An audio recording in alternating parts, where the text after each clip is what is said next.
मध्य रेल्वेच्या कांजूरमार्ग स्थानकावर रेल्वेमध्ये तांत्रिक बिघाड झालाय। टिटवाळ्यावरून छत्रपती शिवाजी महाराज टर्मिनसकडे जाणाऱ्या लोकलमध्ये बिघाड झालाय। सीएसएमटी कडे जाणारी वाहतूक 30 ते 40 मिनिटे उशिराने सुरू आहे।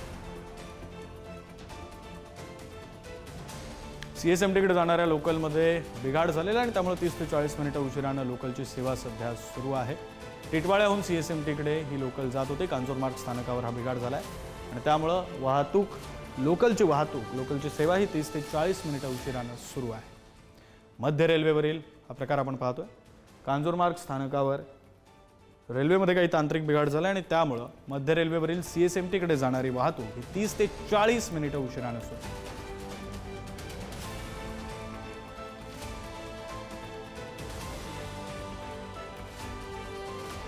टिटवाळ्यावरून सीएसएमटी कडे जाणाऱ्या लोकलमध्ये बिघाड झालेला आहे। मध्य रेल्वेच्या कांजूरमार्ग स्थानकावर हा बिघाड झाला आहे। टिटवाळ्यावरून सीएसएमटी कडे जाणाऱ्या